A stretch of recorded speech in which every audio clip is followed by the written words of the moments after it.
Olá, amigos e amigas que estão estudando conosco o livro Evolução em Dois Mundos. Estamos iniciando hoje a segunda parte do livro, onde estudaremos os capítulos 1, 2 e 3.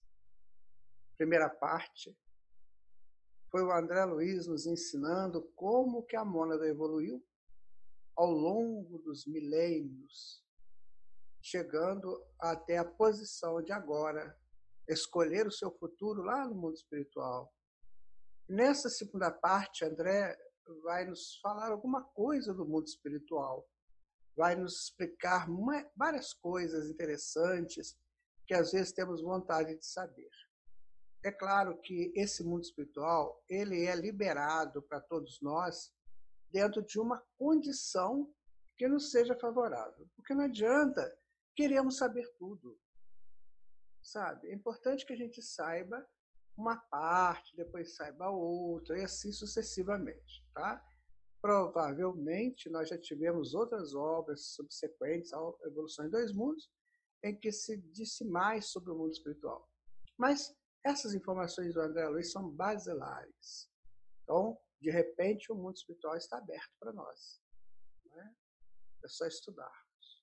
Então, eu agradeço a Deus por estarmos aqui juntos estudando. Agradeço a você por estar acompanhando conosco esses estudos e rogando a Jesus, nosso mestre amigo, que nos mantenha unidos, coesos, neste ideal de fazermos levar a todos a mensagem clarificadora do Espiritismo.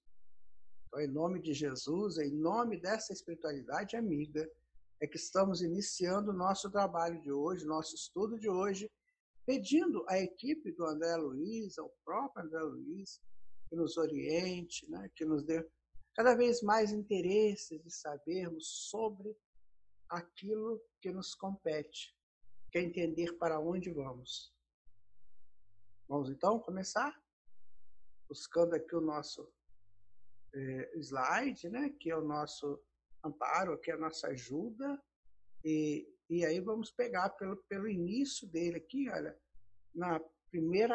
no seu primeiro slide, está aqui, Evolução em Dois Mundos, André Luiz, Chico Xavier, Valdo Vieira, segunda parte agora, capítulos 1, 2 e 3, o estudo é o 22 de 28.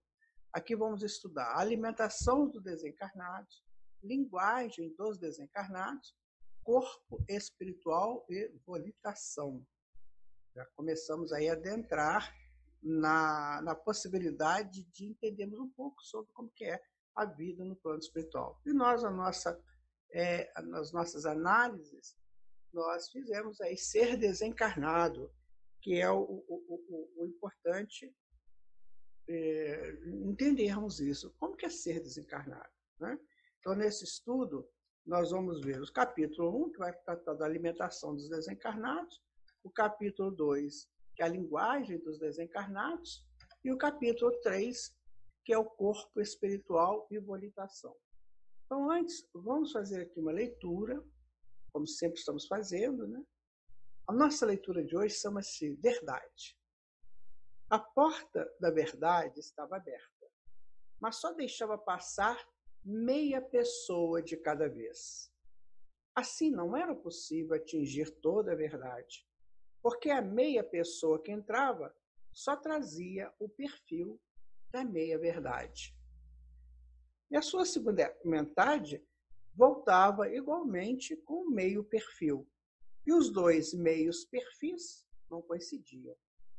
Arrebentaram a porta, derrubaram a porta, chegaram a um lugar luminoso, onde a verdade esplendia os seus fogos, e era dividida em duas metades, diferentes uma da outra.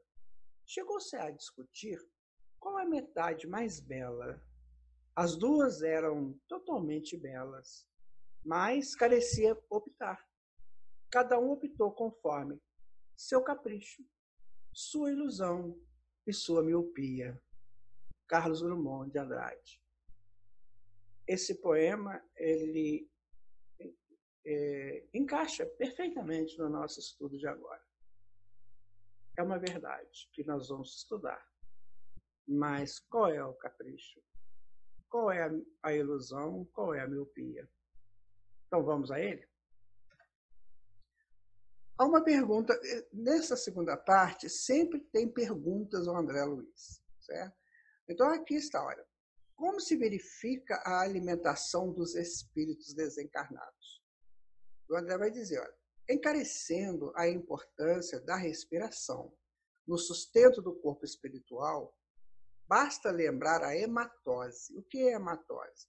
É a transformação do sangue venoso em arterial no corpo físico, pela qual o intercâmbio gasoso se efetua com segurança, através dos alvéolos, nos quais os gases se transferem do meio exterior para o meio interno e vice-versa, atendendo à assimilação e desassimilação de variadas atividades químicas no campo orgânico. Então ele começa a fazer uma analogia, como que é aqui no corpo físico, né? A entrada do ar, a entrada dessa alimentação pelo ar que nós temos, e como é que isso funciona, que nós já vimos em outros estudos, né?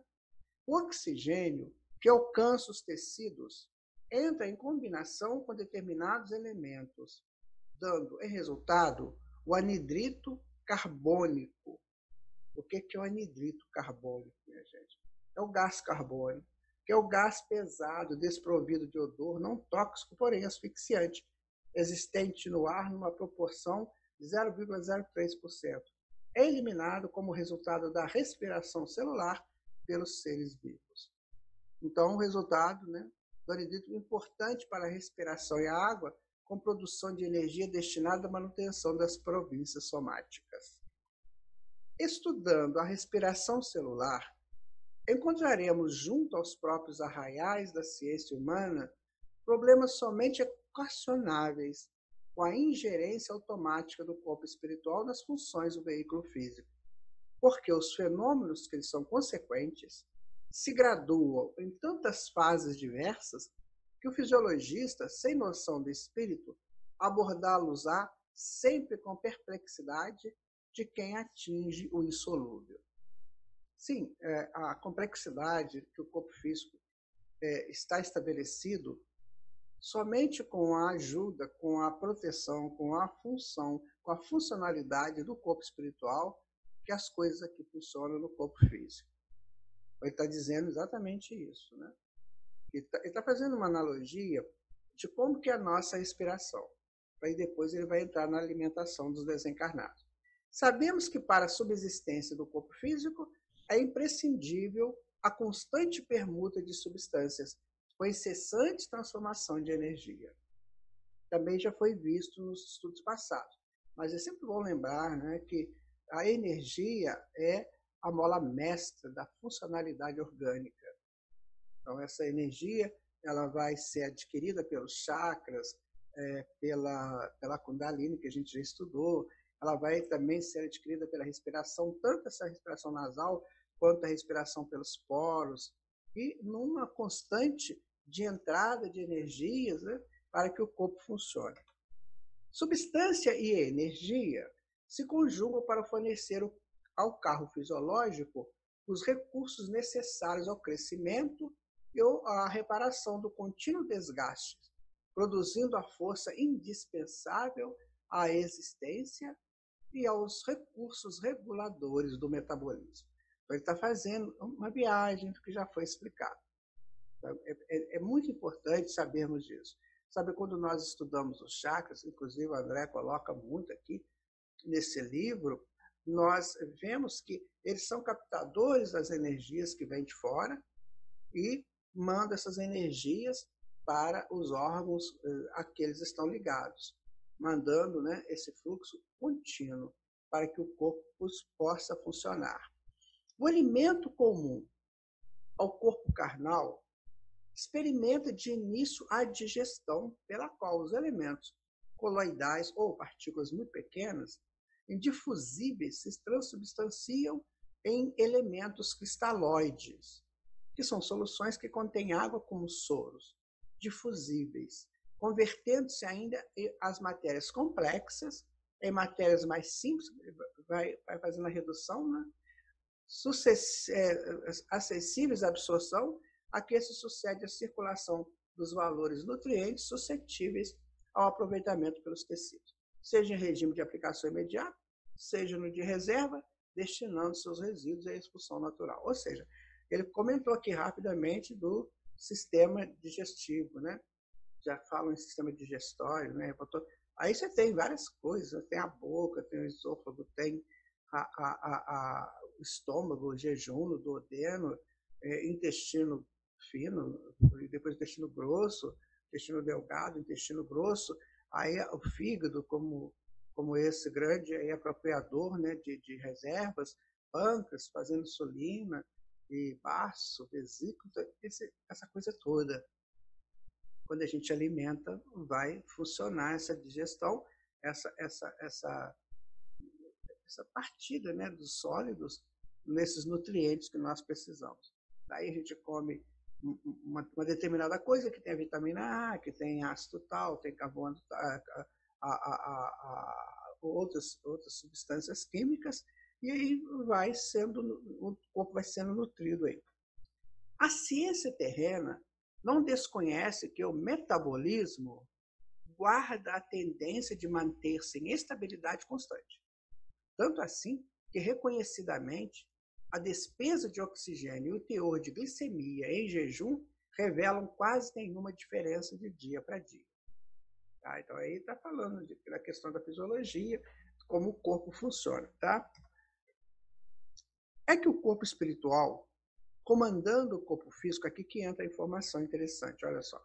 É que o corpo espiritual, comandando o corpo físico, sana espontaneamente, quando harmonizado em suas próprias funções, todos os desequilíbrios acidentais nos processos metabólicos, prescindindo as reações do campo nutritivo comum. Ou seja, ele está dizendo, né, a alimentação dos encarnados é aquilo, você alimenta, né, os sistemas vão dando conta, e o perispírito, né, o corpo espiritual, está ali, né, naquela constância ali, fortalecendo, vitalizando e também dando sequências, porque estão ligados células a células, né? E aí vem as energias, enfim, é todo um complexo para fazer o corpo físico funcionar, que a fisiologia bem explica hoje. Não ignoramos deste modo que, desde a experiência carnal, o homem se alimenta muito mais pela respiração. Aí é que é interessante. Muitas vezes nós achamos que temos que alimentar bem, né, para manter, para crescer, né? Comer é melhor para fazer crescer, não tem essa brincadeirinha? Então ele está dizendo que a maior respiração que a maior alimento é da respiração. Colhendo o alimento de volume simplesmente como recurso complementar de fornecimento plástico e energético para o setor das calorias necessárias à massa corpórea e à distribuição dos potenciais de forças nos variados departamentos orgânicos, ou seja, a principal alimentação é a respiração. Esses sólidos ou líquidos que a gente toma como alimento aqui são complementos. Olha, já começa a ajudar a gente com esse negócio de gula, né? Já é uma informação extraordinária essa daqui.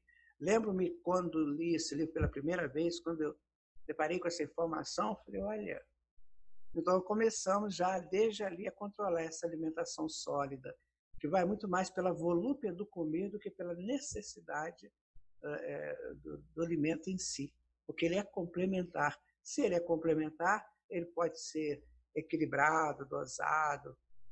Foi muito importante essa informação quando eu tive. Abandonado o envoltório físico na desencarnação, se o psicossoma está profundamente arraigado às sensações terrestres, ou seja, se o perispírito não está preso muito aqui, sobrevém ao espírito a necessidade inquietante de prosseguir atrelado ao mundo biológico que lhe é familiar. Sabe as pessoas que não se preparam, pessoas que comem muito churrasco, muita feijoada, muita comida pesada, muitas comidas aquelas bem condimentadas. Ele vive em função daquilo. Porque você pode, de vez em quando, comer sim um churrasco, você comeu uma feijoada, não tem problema nenhum. Isso faz parte da nossa alimentação ainda, né? Dessas coisas ainda de carne, mas, né, faz parte. O problema é quando a gente vive em função disso. O sujeito está no churrasco, está planejando o próximo churrasco, o sujeito está comendo feijoada, está planejando a próxima, e assim naquela volúpia do alimento sólido. Então, quando desencarna, minha gente, isso dá um problema que você nem imagina. Muito sério isso. E quando não a supera ao preço do próprio esforço, no auto-reajustamento, provoca os fenômenos da simbiose psíquica, que já estudamos isso, simbiose, que o levam a conviver temporariamente no halo vital daqueles encarnados com os quais se afine, quando não promove a obsessão espetacular.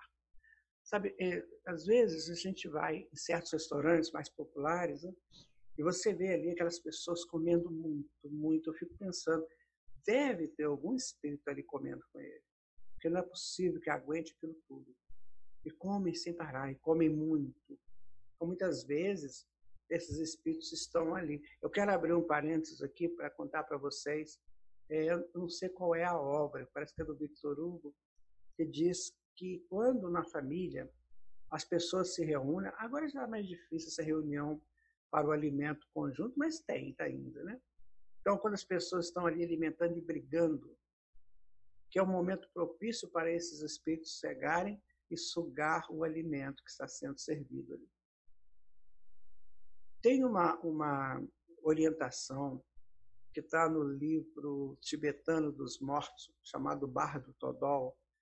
Lá no Bardo Todol diz o seguinte, que quando você for alimentar, alimente-se como se você estivesse também sorvendo o espiritual. Aquela frequência nobre do espiritual. Porque aí você alimenta tanto o corpo físico quanto o corpo espiritual. E aí você já se prepara para quando você estiver fora dele. O Bardo Todol, ele vai dizer exatamente como é essa questão da vida dos desencarnados, que eles chamam de mortos. Então, se você vai alimentar, já alimenta sim, sabendo nutrir-se também pelo lado espiritual da alimentação. Alimentar com tranquilidade, com paz, com muita harmonia. Na hora da alimentação é uma hora sagrada. Não coloque, né? Não devemos colocar ali discussões, questões complicadas para serem resolvidos, porque senão nós podemos estar nos capacitando a não conseguirmos, depois de desencarnados, a nossa alimentação própria. Vamos pensar nisso. Nós temos muito hábito para resolver negócios, a gente chama com jantar, com almoço, olha, pode ser que não seja bom. Né? Isso aqui que o André está falando é muito sério para nós. Na maioria das vezes, os desencarnados em crise dessa ordem são conduzidos pelos agentes da bondade divina aos centros de reeducação do plano espiritual, onde encontram alimentação semelhante à da Terra, porém fluídica, recebendo-a em porções adequadas até que se adaptem aos sistemas de sustentação da esfera superior. Ou seja, tem que fazer um ensaio, tem que fazer um adentramento na esfera superior, por causa dessa coisa da alimentação. Minha gente, lógico que nós precisamos da alimentação, ninguém está dizendo isso aqui.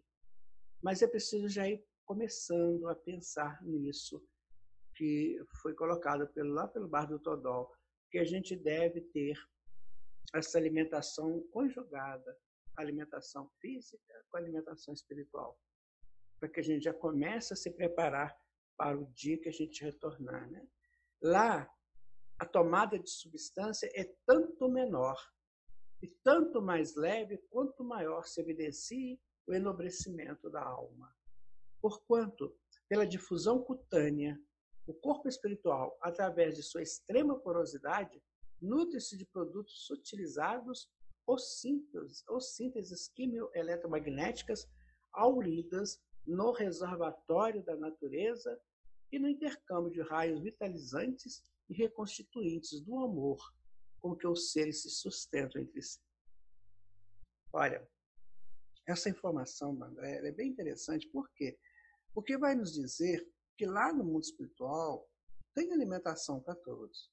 E lá essa alimentação que vem por fluidos ou depois por sínteses químico-eletromagnéticas, né, que vem da natureza, ou com raios vitalizantes, que vem pelo amor. Isso é muito bonito. Isso lembra quando Jesus disse para a samaritana, não, quando ele estava conversando com a samaritana, quando ele termina a conversa, os apóstolos chegam com alimento, que eles foram buscar alimento. E então chamam Jesus para alimentar-se. E Jesus diz assim, não, o meu alimento é fazer a vontade do Pai. Por quê? Porque ele estava em sintonia com esses reservatórios aí, principalmente do amor. Então tem gente que brinca, né? Ah, vocês vão casar, vão viver de quê? Vão viver de amor? Quem dera, né, que a gente já pudesse aqui viver de amor. Mas só que para chegar a esse nível, as almas têm que estar bem mais crescidas espiritualmente. Essa alimentação psíquica, por intermédio das projeções magnéticas trocadas entre aqueles que se amam, é muito mais importante que o nutricionista do mundo possa imaginar. De vez que por ela se origina a ideal euforia orgânica e mental da personalidade. Daí porque toda criatura ela tem necessidade de amar e receber amor para que se lhe mantenha o equilíbrio geral. Eu não sei se vocês se recordam que houve um desses estudos aí para trás, que nós comentamos muito sobre isso, dessa junção das almas, nessa busca real, sincera, de compartilhamento, de amizade, de alegria. Contei até a história de um casal de velhinhos que eu encontrei na minha juventude e que estavam juntos desde os 15 anos de idade e se amavam, se namoravam até aquele momento, mesmo passado todas as suas vidas juntos, os seus filhos e tudo, mas se amavam como se fosse o primeiro dia. Esse conjunto, essa informação, essa ligação, essa troca de qualidades nobres, é isso que o André está dizendo. Veja como que nós temos que modificar a nossa forma de convivências com os nossos cônjuges, com aqueles que comungam conosco a nossa vida. Quando a pessoa chega para nós com aquela alegria, com aquela aura toda luminosa, e a gente se sente tão bem. São os ensaios para esse alimento do amor. Já tem aqui na Terra. Às vezes nós percebemos. Mas que a gente seja essa fonte de alimento de amor, amando incondicionalmente. Porque Jesus nos disse assim, os meus discípulos serão reconhecidos pelo muitos que se amarem. Continuando, então, o nosso estudo, ele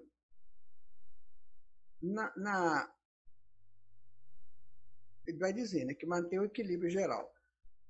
De qualquer modo, porém, o corpo espiritual, com alguma provisão de substância específica, ou simplesmente sem ela, quando já consiga valer-se apenas da difusão cutânea para refazer seus potenciais energéticos, conta com os processos de assimilação e da desassimilação dos recursos que são peculiares, não prescindindo do trabalho de exudação dos resíduos pela epiderme ou pelos emunctórios normais, ou seja, ainda tem lá fazer cocô, fazer xixi, dependendo do espírito, dependendo da necessidade dele de alimentação. Percebem? Por isso que nós falamos aquele poema, A Porta da Verdade está aberta. Agora tem que saber passar por ela. Porque tem gente caprichosa, tem gente iludida, tem gente míope. Será que a gente está concordando com isso aqui? Mas é uma informação. Se André falasse assim para nós, não, lá vocês vão comer todas as coisas que se comem aqui no plano físico, aí eu ficaria meio estranho, achado estranho com isso. Mas não pode. O corpo espiritual não vai ficar dissolvendo essas iguarias que nós temos aqui. Isso é do corpo físico. Então, vai soltar pela epiderme, pelos emunctórios normais, compreendendo-se, no entanto, que pela harmonia de nível nas operações nutritivas e pela essencialização dos elementos absorvidos, não existem para o veículo psicossomático determinados excessos e inconveniências dos sólidos e líquidos da excreta comum. Entenderam o que ele diz? Então, dependendo, né, da pessoa, do espírito, do que ele absorve, não vai ter isso. Não vai precisar de fazer cocô nem xixi. Por quê? Porque ele não está buscando esses sólidos, né, ou essa alimentação mais sólida, mais pesada. Ele já pode fazer a sua alimentação de uma maneira mais leve. Então, assim, o que é a alimentação dos desencarnados? Depende de cada espírito. Então, tem para tudo lá, tem alimentação para todo gosto. Né? Mas é preciso saber o que você quer. Você quer ficar lá ainda, presos, né?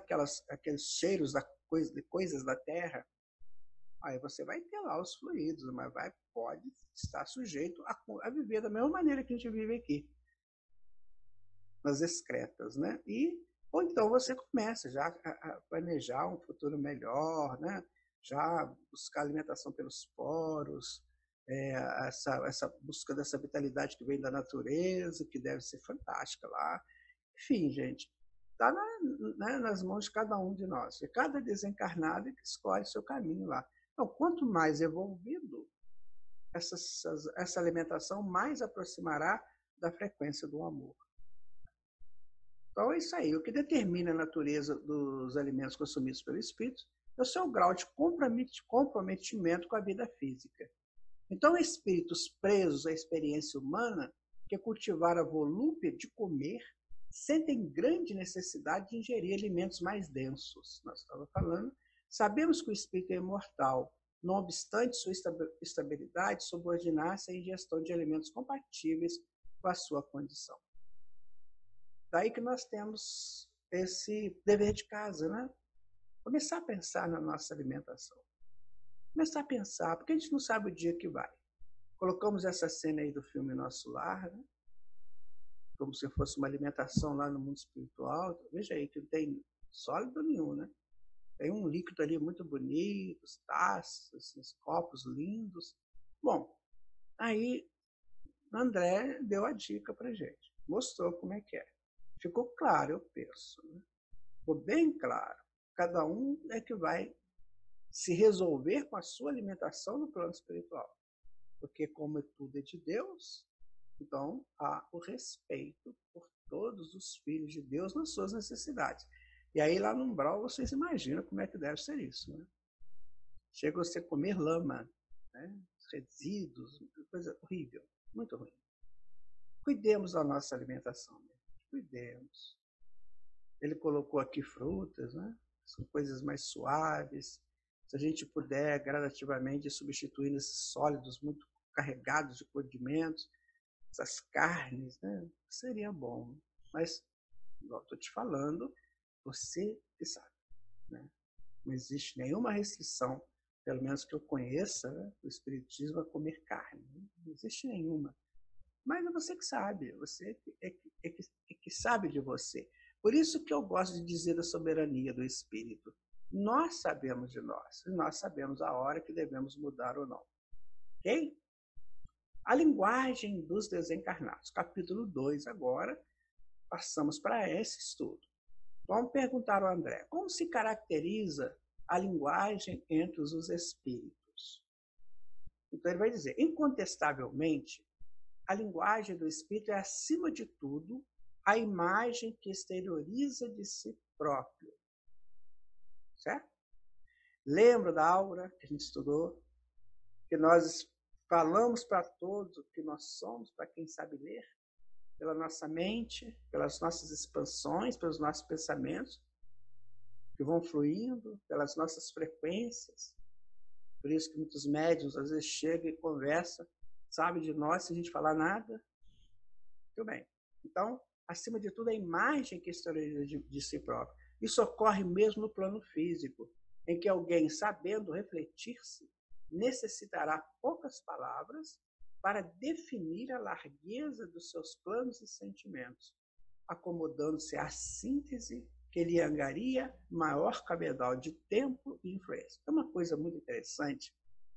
Lá no mundo espiritual tem uma coisa muito interessante, e essa coisa está sendo trazida aqui para o plano físico, que é a questão do tempo. O tempo é uma coisa muito séria, muito séria. Tanto assim que os grandes estudiosos das doutrinas orientais, eles trabalham muito essa questão do tempo. O que nós fazemos do nosso tempo? Porque o tempo é uma situação, como diz o próprio nome, temporária. O tempo, como assim, ele não existe como fundamento. Ele existe numa proposta de necessidade. Por exemplo, eu vou reencarnar. Então eu ganho um tempo de reencarnação. Você vai reencarnar, você ganha seu tempo de reencarnação. Nós vamos fazer um trabalho, então nós criamos o tempo daquele trabalho. Então o tempo está sempre pronto para atender às nossas necessidades. Imagina se depois de cada realização dessas, eu fecho o tempo, né? Então eu fiz um trabalho, igual esse estudo aqui. Nós estamos dedicando esse tempo a ele. Quando eu terminar esse estudo, fechou. Então, qual é a frequência que nós mandamos? Quando você terminar de assistir esse estudo, de compartilhar com você mesmo, né, estudando no livro, você vai fechar. Acabou o livro, então agora eu vou fazer outra coisa. Aí, qual que é a tua frequência que você vai mandar para a atmosfera? Então, em função disso, que a gente já conhece aqui, principalmente pela física quântica, o que os espíritos estão dizendo? O que André Luiz diz? Que lá no mundo espiritual, esse conhecimento é muito mais ampliado. Então, lá não há perda nenhuma de tempo. Todo tempo criado, por exemplo, vai ter uma aula. Criou-se um tempo, então ele é super bem aproveitado. Vamos ao cinema, ou ao teatro, até também. Então, aquele tempo é bem aproveitado. Dali vão somar as minhas atitudes, meus olhares, né? Os meus sorrisos ou não, os meus pensamentos. Então, isso tudo forma um campo. Esse campo junta com os demais campos que estão ali, formam um supercampo. Isso vai ser sintetizado como uma proposta positiva ou negativa. Ou seja, toda vez que nós abrimos um tempo, nós somos responsáveis por ele. E os espíritos desencarnados, muito melhor do que nós, sabem disso. Então, eles não usam o tempo de maneira desrespeitosa, isso nos níveis superiores. Então, eles usam com muito mais propriedade o tempo. Isso nos traz a seguinte informação: vamos aprender a usar o nosso tempo aqui assim também? Nós temos que já ir ensaiando, né, tudo isso. Ok? Vamos continuar, então, com os nossos slides aqui. Agora, isso, né? Angaria o cabedal de tempo e influência. Então, quer dizer, quanto mais, né, ele vai usar esse tempo, mais ele usa, ele amplia a sua influência através do uso do tempo. Círculos espirituais existem em planos de grande sublimação, nos quais os desencarnados, sustentando consigo mais elevados recursos de riqueza interior, pela cultura e pela grandeza moral, conseguem plasmar com as próprias ideias quadros vivos que lhes confirmem a mensagem e o ensinamento. Lembra do livro Obreiros da Vida Eterna? Quando eles estão aguardando, ali no início do livro, eles estão aguardando um instrutor que iria lá para dar umas informações. Eles estavam vindo aqui para a crosta para atender alguns desencarnes. Então, um amigo lá foi convidado, né, lá do plano superior. E então, o que o mentor deles disse para o André, para o Esquilário, aquele grupo ali que viria para cá? Gente, vamos formar um cenário aqui para receber o nosso amigo? Cada um vai plasmar uma coisa. E aí cada um foi fazendo o seu cenário. O André fez o jardim da casa dele, que era aqui do plano físico. Lembram disso? Os escravos plasmaram com a mente o cenário. Porém, muito mais do que isso, tem os engenheiros espirituais, que quando vai ter uma reunião de grande porte em determinado local, eles conseguem, pela mente, construir um anfiteatro, atender a necessidade e depois eles desmontam o anfiteatro pela mente. Ou seja, é isso. A mente, a psique lá no mundo espiritual, ela é tudo. Quando nós estamos estudando aqui as teorias junguianas, freudianas, lacanianas, esses grandes estudiosos da psique, o Adler também, então esses grandes estudiosos da psique, eles nos iniciaram no entendimento dessa coisa fantástica, que um dia será a nossa ressonância plena, quando estivermos atentos e com possibilidades de irmos mais além. Seja em silêncio, seja com a despesa mínima de suprimento verbal, em livres circuitos mentais de arte e beleza, tanto quanto muitas inteligências infelizes, treinadas na ciência da reflexão, conseguem formar telas aflitivas em circuitos mentais fechados e obsessivos sobre as mentes que magneticamente jugulam. Ou seja, se fala muito lá em imagem. Então, a imagem é essa conversa deles. Muitas vezes eles não falam, eles jogam uma imagem. Aqui está dizendo de mentes muito perigosas, né? Jogando imagens aflitivas naqueles que não têm condições ainda de se manterem com mais equilíbrio lá no plano espiritual. Então, o plano espiritual, minha gente, é um departamento que nós precisamos começar a se interessar por entendê-lo. Na primeira parte do livro, o André falou muita coisa, e aqui ele está afinando a informação, certo? Então, é preciso saber que lá, se você for um glutão, for para lá, você vai ter problemas. Se você está acostumado a não controlar os seus pensamentos, as suas imagens que você forma, né? Tem pessoas que formam imagens muito perigosas e vivem em função delas, né? Você já ouviu falar na egédia? O que é uma egédia? Egédia é uma imagem, é uma personagem que eu crio pela mente para atender os meus prazeres, os meus gozos. Isso é um perigo muito grande. Porque essa egédia ela é criada a partir de imagens. Eu vou adaptando a ela as imagens que eu pego na rua. Eu formo então aquela egédia e ela pode me dominar. Ela pode chegar um momento em que eu perco o domínio sobre ela. Então aquela imagem ganha vida, ganha força, ganha até uma personalidade meio fictícia, mas ela me domina. Aí, a partir daí, eu já não sou mais eu falo por ela. Aí vem dizer que é obsessor. Não, isso é obsessão interna. Eu criei essa obsessão. Por isso que a gente tem que tomar cuidado com aquilo que a gente fixa. Muito cuidado. Porque essas imagens produzem, né, resultados bons ou não. De acordo com o mesmo princípio, espíritos desencarnados, em muitos casos, quando controlam as personalidades, desculpe, não é egédia, é efígie, tá? Desculpe, eu enganei. Efígie. Essa construção mental chama-se efígie. Então, de acordo com o mesmo princípio, espíritos desencarnados, em muitos casos, quando controlam as personalidades mediúnicas que lhe oferecem sintonia, operam sobre elas à base das imagens positivas com que as envolvem no transe, compelindo-as a lhes expelir os conceitos. Muitas vezes, quando nas minhas psicografias, nos livros que eu já psicografei, o espírito chegava para mim e ele jogava as imagens para mim. Eu pegava a imagem e escrevia o que eu estava vendo na imagem. Aí a obra saía. Muitas vezes eles fazem assim, trabalham só com imagens, nem articulam palavras. Outra vez eles chegam e passam o pensamento, aí vem pela intuição mesmo, né? Porque vai direto pela psicografia. Enfim, tem muitas maneiras da comunicação deles conosco. Mas essa linguagem de imagens é muito interessante. O André Luiz chega a dizer, né, que lá no mundo espiritual as imagens são muito mais fortes do que aqui.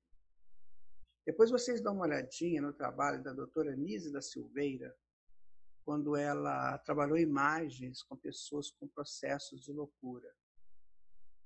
Ela quis entender, né, o que era o subconsciente daquelas pessoas e como ela poderia ajudá-los a partir de uma dica deles. Aí ela trabalha as imagens deles. Muito interessante o trabalho da doutora Nise. Ela foi contemporânea de Freud, de Jung. Parece que havia até comunicações entre eles. Vale a pena dar uma olhadinha. Nessas circunstâncias, expressa-se a mensagem pelo sistema de reflexão em que o médium, embora guardando o córtex encefálico anestesiado por ação magnética do comunicante, lhe recebe os ideogramas e os transmite com as palavras que lhe são próprias. Ele está falando da linguagem dos desencarnados. Então é isso, né? A gente recebe sim essas imagens. Quantas vezes, né? E nos sonhos, por exemplo, às vezes você acorda com uma imagem que foi projetado lá na gente quando está no corpo estava dormindo, foi projetada aquela imagem, você acorda com ela para decodificá-la. Então é a linguagem deles, a linguagem dos desencarnados. Todavia, não obstante reconhecermos que a imagem está na base de todo o intercâmbio entre as criaturas encarnadas ou não, é forçoso observar que a linguagem articulada no chamado espaço das nações ainda possui fundamental importância nas regiões a que o homem comum será transferido imediatamente após desligar-se do corpo físico. Outra informação interessante, ou seja, o homem comum, eu, por exemplo, quando desencarnar, eu vou usar a linguagem da minha língua, a língua portuguesa. Tá? O sujeito que desencarna lá na Inglaterra vai falar o inglês, o outro vai falar escocês, e assim sucessivamente, porque ainda estão muito próximos da crosta. Então, essa linguagem via psíquica, essa linguagem de imagens, vai ser a partir ali dos seus crescimentos. Por hora, diz André, que as pessoas que estão muito ligadas ainda, né, que muito próximas, né, à linguagem articulada, que é o verbo, né, que eles vão falar que vai ser dito, é preciso que ainda continue. Tá? Então, não se preocupe não quando você desencarnar. Se você ainda não tiver essa condição, como eu, nós vamos conversar ainda em português lá. Tá? Vamos em frente. Aí está a comunicação psíquica, né? É uma representação. Veja como é que a imagem é mais forte do que as palavras. Olha, a gente falou tanta coisa que com a imagem você entende. Por isso que a imagem é uma comunicação fortíssima. Certo? Agora vamos para o capítulo 3. Corpo espiritual e volitação. Podemos receber alguma informação sobre a volitação do corpo espiritual? Né? O volitar é como se fosse um anjo voando. Né? A gente pode receber alguma informação sobre isso? O André vai dizer. Na metamorfose dos insetos, a histólise, já falamos sobre histólise, né, que é a decomposição dos tecidos orgânicos, alcança notadamente os músculos e a máquina digestiva, atingindo apenas levemente o sistema nervoso e o sistema circulatório. Lembra quando nós estudamos lá, em uma das aulas passadas, quando foi colocando ali a larva, vai metamorfoseando na cuba, e até chegar na borboleta? Ele está repetindo aqui, mais ou menos. Né? Efetuado o processo histórico, ou seja, de decomposição daqueles tecidos que não precisam, segundo referências alinhadas em outra parte do nosso estudo, a gente está falando sobre isso. Os órgãos diferenciados voltam à posição embrionária que lhes era característica e só então as células entram em segmentação, formando na histogênese os órgãos definitivos do inseto adulto, armado de recursos para livrar na atmosfera. Ou seja, depois que resolve toda aquela questão da metamorfose, que limpa tudo, que cria situações, condições, aí ele está pronto para voar, né? Vai ficar mais fácil. Assim também, após a transfiguração ocorrida na morte, a individualidade ressurge com naturais alterações na massa muscular e no sistema digestivo, copiando lá a larva, né? Mas sem maiores inovações na constituição geral, munido-se de aquisições diferentes para o novo campo de equilíbrio que se transfere para o plano espiritual, com possibilidade de condução e movimento efetivamente não sonhados, já que o pensamento contínuo e a atração, nessas circunstâncias, não mais encontram certas resistências peculiares ao invólucro físico. O que ele está dizendo? Você tem o pensamento, né? Você tem vontade de ir, né? E não tem essa restrição natural do corpo que o corpo físico tem. Então, meu amigo, minha amiga, vai com Deus. Vai planar pelos ares. É claro que isso aí você vai ter que fazer exercícios antes, né? com cuidado.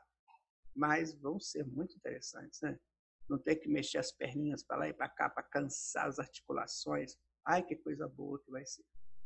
A gente vai poder ir para onde quiser, né?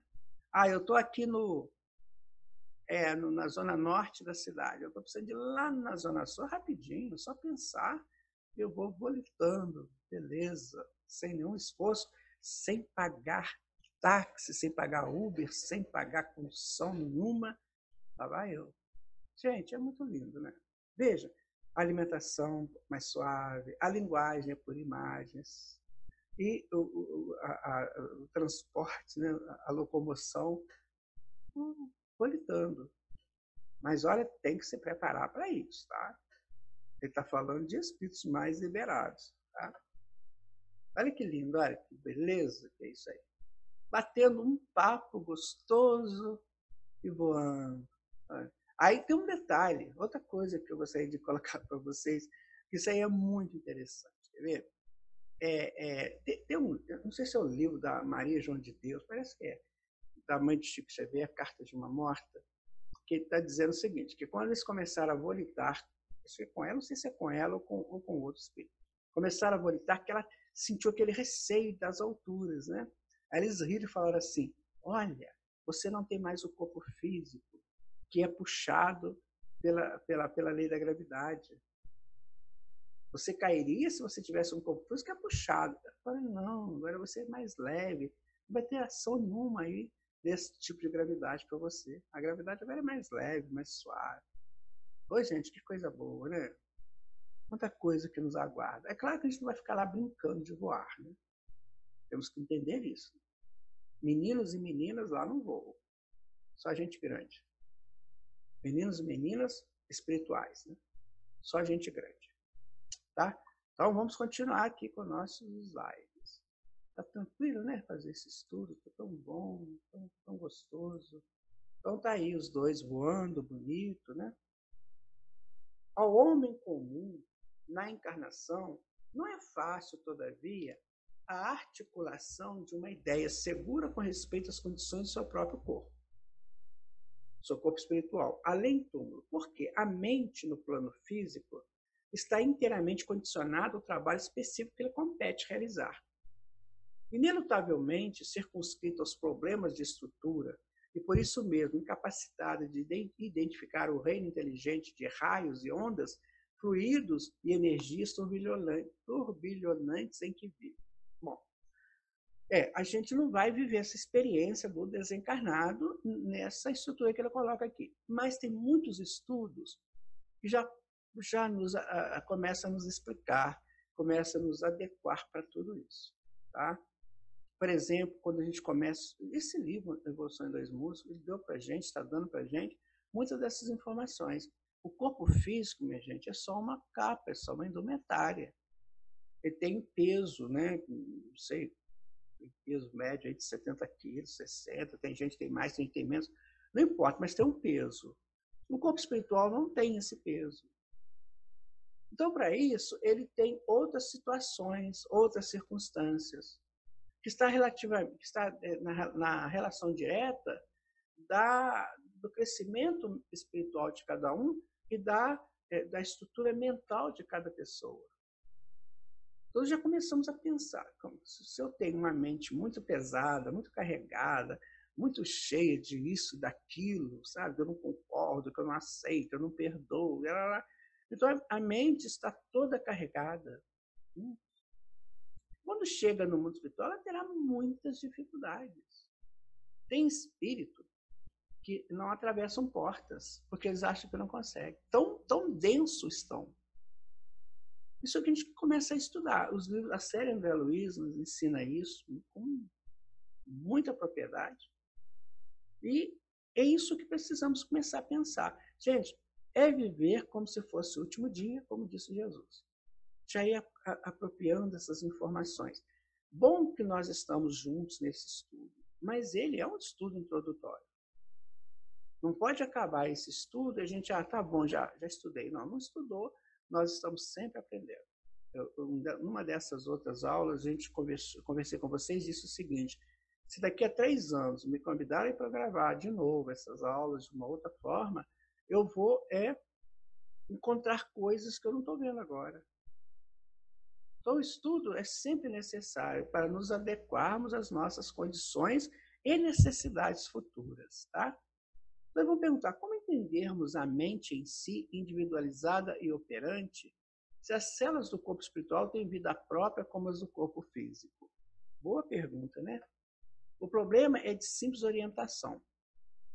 Qual acontece numa fábrica de largas proporções em que a gerência, unificada em seus programas de ação, supervisiona e comanda centenas de máquinas com diversos implementos cada um, convergindo todas as peças do serviço para fins determinados. Lembra daquele organograma da empresa, né? Aí vai. Então, o diretor-geral, o dono, o presidente, ele tem toda aquela informação para passar, né? Então, quais os mecanismos das alterações de cor, densidade, forma, locomoção e ubiquidade do corpo espiritual? Só te voltando aqui, então, o que o André disse aqui é o seguinte, o espírito comanda isso. Independente das células terem vida própria, como foi na pergunta, mas quem comanda é o espírito. Ele que vai dar a decisão final. Ele que é o Senhor. Por isso que esse espírito, que somos nós, sou eu, vocês, todos nós, precisa estar devidamente aparelhado para dar ordens perfeitas. Tá? Continuando, olha, quais os mecanismos das alterações de cor, densidade, forma, locomoção e ubiquidade do corpo espiritual? Tem que saber, né? Como é que é a cor?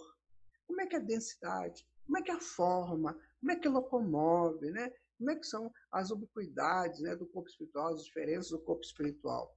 A pergunta está criteriosamente formulada. No entanto, para a ela responder com segurança, precisaremos dispor na Terra de mais avançadas noções acerca da mecânica do pensamento. Ah, mas nós podemos pensar. Vamos lá? André, nós vamos avançar. Olha, cor. Qual é a cor que eu faço? A que eu quero. A que eu produzo pela minha aura. Vou rapidinho. A minha densidade, a que eu produzo também pelas minhas escolhas, pelas minhas opções, boas ou más. A forma, a que eu quero. Se eu quero ser uma leoa ou um leão, eu serei.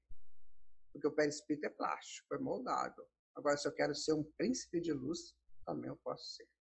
A locomoção, claro, eu vou andar com as perninhas ou eu vou fazer a volitração. Vai depender do meu estado de pensamento, né?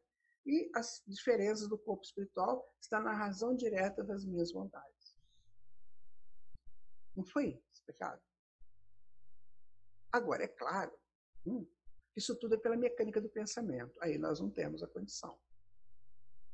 Porque o pensamento é fruto do sentimento. Isso é intrincado, minha gente. São 386 sentimentos que o homem possui. E ele tem que governar tudo isso. Aí, como ele não governa, às vezes vai pelo hábito. Né? Se acontecer isso, resposta tal. Se acontecer daquele outro jeito, resposta tal. Daí que o homem começa a ter mais foco sobre ele mesmo. Bom? Em que condições o corpo espiritual de um desencarnado sofrerá compressões, escoriações ou ferimentos? Dentro do conceito de relatividade, isso se verifica nas mesmas condições em que o corpo físico é injuriado dessa ou daquela forma na Terra. Olha, se você está desencarnado e vai entrar numa briga lá, você vai pode ter problemas no seu corpo espiritual. Né? Vai ter compressões, escoriações, ferimentos, normal, como no corpo físico. Viu? A consciência, minha gente, ela vive fora de tudo isso. Então, ela vive na naturalidade. A personalidade é que vive nessas idas e vindas ao mundo físico. Então, quando a consciência está formulada em níveis elevados, isso tudo não acontece. Nós já vencemos isso. O problema é que a gente chafurda em qualquer abismo que aparecer. A gente vai igual peixinho. Ainda vai rindo, brincando, gargalhando. Sabe? É por aí. Não dispomos, entretanto, presentemente, de terminologia adequada na linguagem terrestre para mais amplas definições do assunto. Sim, tudo virá com o tempo. Penso eu que houveram poucos avanços desse livro para cá. A não ser um livro do Dr. Paulo César Fructuoso sobre esses espíritos, esqueci o nome do livro, ele fala sobre esses espíritos que estão feridos, assim, né, deformados. Esqueci o nome do livro, eu já li esse livro, esqueci o nome. Então, aí ele vai mostrar muita coisa, né, que acontece, assim, nessas deformações, escoriações, até fotografias que ele tem, né? Está lá no livro. Depois você vê lá Paulo César Fructuoso, não sei como é que é o nome do livro, Materializações, uma coisa assim. Mas, dá uma olhadinha lá. Qual é a ordem de formação dos centros vitais pelo princípio inteligente no seu corpo espiritual? Isso é fantástico, né? Como é que formaram qual foi a ordem? Qual foi que formou primeiro? É a pergunta que eles fazem. Sabemos que a formação dos centros vitais começou com as primeiras manifestações da plasmocínese, que é a total criação e manipulação do plasma nas células, sob a orientação das inteligências superiores. Contudo, não dispomos ainda de particularidades técnicas para penetrar nesse domínio da ciência ontogenética, que é a origem do desenvolvimento de um organismo. Então, a pergunta é uma pergunta que eu também gostaria de ter essa resposta. Como é que foram formados esses centros de forças? A partir de quê? Como que é um redemoinho, na verdade? Se forma pelo redemoinho que vão formando, né? Aqueles cones, que são as pétalas que vão receber as energias, distribuir e tal. E ele fala que não tem como a gente falar sobre isso ainda. Mas vamos chegar lá, tá? Nós já começamos a introduzir no assunto. Como se processa a exteriorização dos centros vitais? Bom, associando conhecimento magnético e sublimação espiritual, os cientistas humanos chegarão por si próprios à realização referida, como já atingiram noções preciosas quanto à regressão da memória, exteriorização da sensibilidade. Eu quero dizer para vocês uma coisa que eu observo muito na obra de André Luiz, é o cuidado que eles têm de não antecipar a ciência, naquilo que a ciência certamente vai encontrar. Então, assim como a ciência já avançou aí na regressão de memórias, também ela vai encontrar isso aí. Vamos aguardar que os cientistas, que os pesquisadores encontrem essa resposta. Agora é preciso boa vontade, comprometimento e crença desses nossos irmãos e irmãs, certo? Provavelmente sairão dos centros espíritas. Sairão dos centros espíritas. Quem dera, né? Que já começasse. Continuando, né? Qual é a importância da relação existente entre o baço e o centro esplênico? Se o baço pode ser extirpado sem maiores prejuízos à continuação da existência do encarnado. Você sabe que o centro esplênico ele fica ali na região do baço, do fígado. Então ele pergunta, e se eu tirar o baço, como é que fica? Né? A resposta dele é, compreendamos que a extirpação, isso aqui é muito interessante, compreendamos que a extirpação do baço, em sua expressão física, no corpo carnal, não significa anulação desse órgão no corpo espiritual, e que, interligado a outras fontes de formação sanguínea no sistema hematopoético, prossegue funcionando, embora imperfeitamente no campo somático, atento às articulações do binário mente-corpo. Ou seja, você tira o órgão do corpo físico, continua no corpo espiritual. E mesmo porque os chakras estão no duplo etérico. Vejo que não tem problema, se bem que reflete, né, no perispírito também, reflete no campo mental. Mas ele diz, olha, você tirou um órgão, mas o corpo espiritual continua, o perispírito continua o órgão. Então não tem problema. problema, vai continuar. Vai ter uma deficiência no físico, mas nos outros corpos não. Como compreenderemos a situação dos centros vitais nos casos dos ovoides? Porque a pessoa comprime, né? Todinho assim, fica igual um ovo, né? Aí ele vai dizer, entendereis facilmente a posição dos centros vitais no corpo espiritual restrito à ovoidização, apesar de não ter os elementos terminológicos que a exprimem, pensando na semente minúscula que encerra dentro dela os princípios organogênicos da árvore em que se converterá no futuro. É como uma sanfona. Vocês conhecem a sanfona? Acordeon, ela fecha, depois ela abre um fole, né? Ela vai fazendo isso. Então, quando ela comprime, ela tem todas aquelas partes, né? Quando ela abre, as partes aparecem. Mais ou menos isso. Na ovoidização também. Você comprime tudo, mas ficam lá quietinhos. Quando for para recuperar isso, abre, está tudo lá. Claro que aí tem um processo, né, minha gente? Não é tão fácil igual no acordeon, né? Bom, acabou o nosso estudo de hoje, né? Vamos só fazer uma recapitulação rápida dele, tá? A alimentação dos desencarnados, nós vimos que ela varia, de acordo, tem produtos para todos, né? Vai variar da necessidade, da condição de cada espírito, se ele já está menos necessitado de coisas mais densas, né? Fluidos mais densos ou não, você já consegue se revitalizar pelos fluidos da natureza, lá, enfim, pela ajuda da frequência do amor, aí vai depender de cada um. No 2, a linguagem, nós vimos que eles falaram muito da linguagem mental, né, da linguagem de imagens, mas também falaram da linguagem articulada para aqueles que estão mais próximos da crosta. Tem que falar. Aliás, o André Luiz, né, ele conversava sempre uma linguagem portuguesa, pelo menos que a gente percebe nos livros dele. Pode ser que lá, uma hora ou outra, ele foi aprendendo essa linguagem psíquica, que hoje ele deve ser expert nisso, mas tudo tem um princípio, né, minha gente? Então, nós vamos chegar lá e vamos falar o nosso velho e bom português, que vai dar tudo certo. Um corpo espiritual e orientação foram várias informações, né? Mas que a gente vai apropriando dessas informações com o tempo. O mais importante é saber que a locomoção lá tem muito a ver com o pensamento, né? E com essa fluidez, que não tem barreiras. E aí nós vamos, né, viajar. Vou dar uma dica para vocês, eu já falei isso, mas sempre é bom recordar. A luz viaja a velocidade de 300 mil quilômetros por segundo, né? Sim? Pois bem. Tem um estudo do egípcio, da época do Egito, né?